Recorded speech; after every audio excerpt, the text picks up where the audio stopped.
special telephone meeting of the Midwestern State University Board of Regents, April 15th, 2020 is now called to order.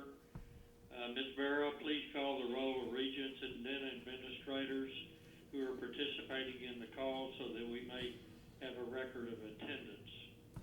Okay, Regent Ayers. Yes. Secretary Burks.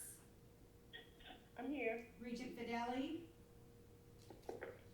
I'm on. Regent Hessing. Here. Regent Marks. Yes. Regent Okeke. I'm here. Regent Payne. Here. Regent Sweat.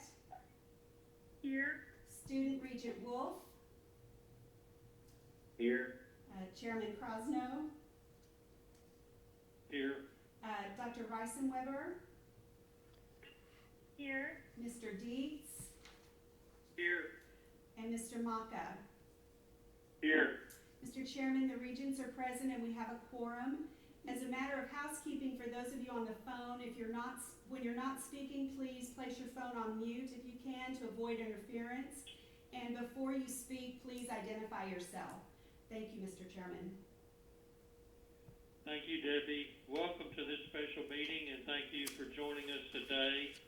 As a reminder, this meeting is being streamed live on the internet.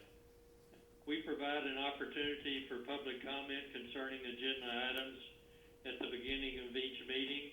Since we are not meeting in person, individuals were allowed to send comments via email by 1:00 p.m. today. We did not receive any comments by email and will move on with our agenda.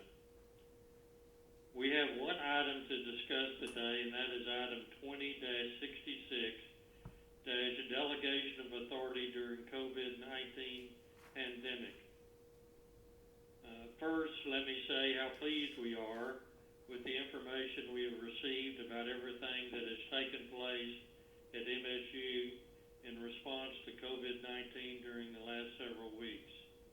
I also want to compliment the faculty, staff, administration, and leadership on behalf of the board for the work they have done as the university has shifted to remote instruction.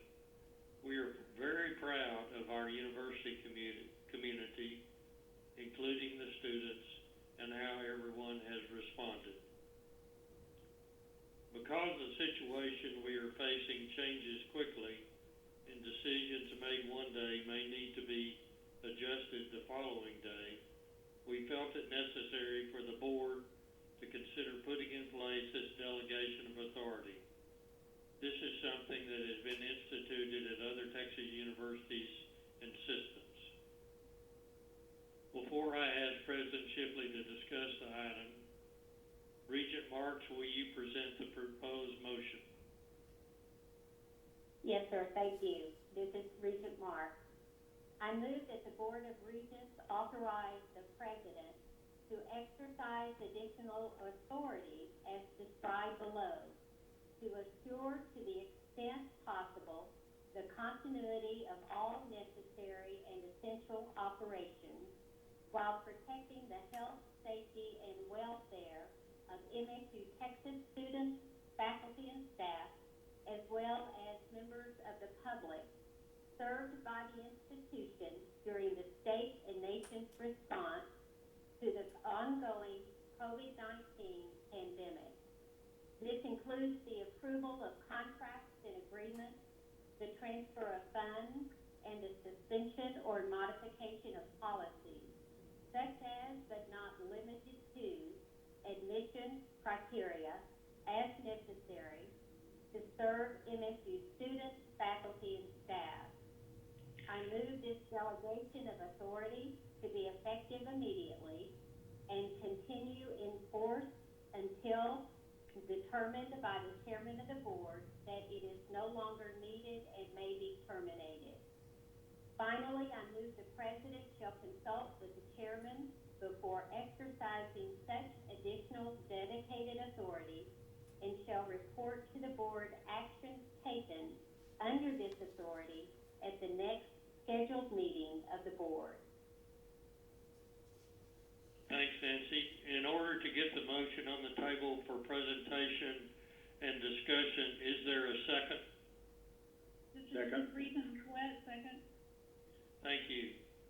President Shipley, please comment on anything new we need to know about the university's response to COVID-19 and to discuss for the Regents what situations might require this delegation of authority. Thank you, Chairman Crosno. I, like you, am just remarkably proud of our faculty, our staff, and our students for their quick and nimble and positive reaction to the crisis that we find ourselves in. I think that the shifting of our learning and our working to a remote resource has been really as well done as it could possibly be during the past few weeks, and we are monitoring student response where they believe we've fallen short or they believe we've done a great job. So we are in touch with our students as well as our faculty and staff during this time.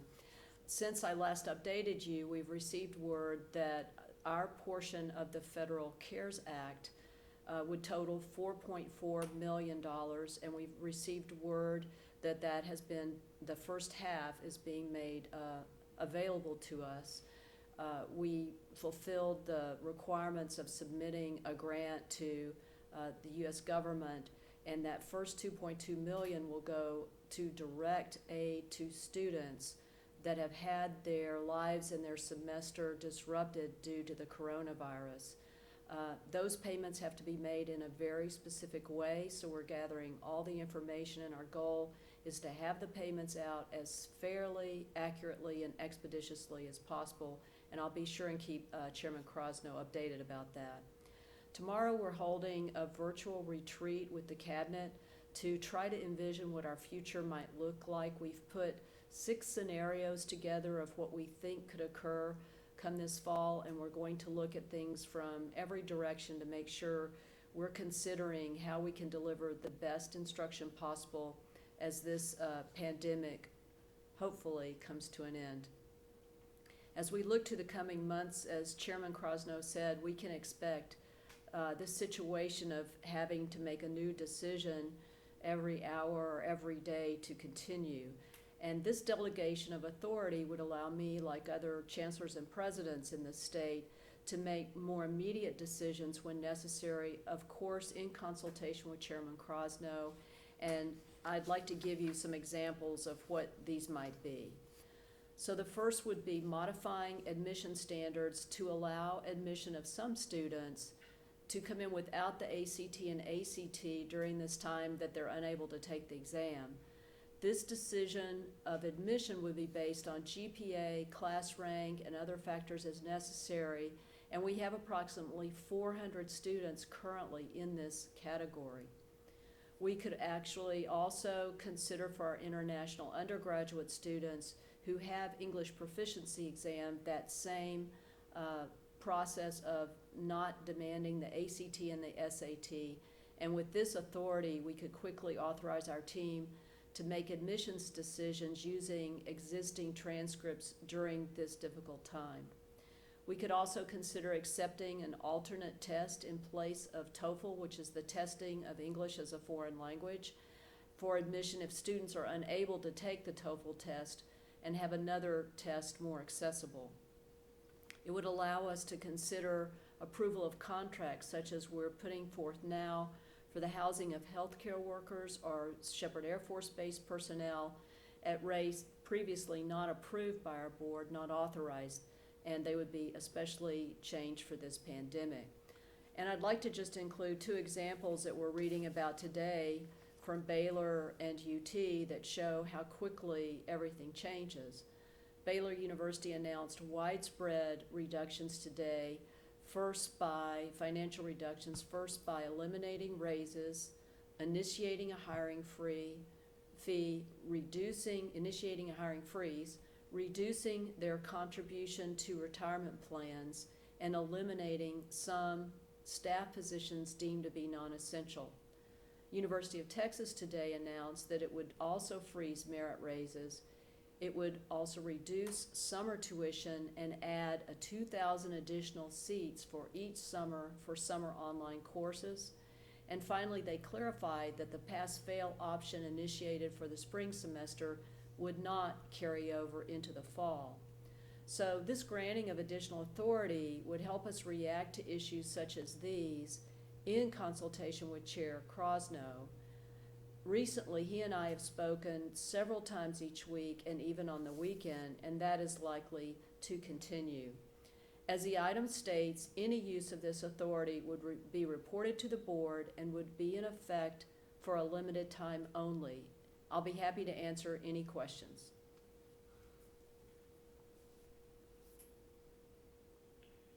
Thank you, Dr. Shipley. Are there any questions or any discussion?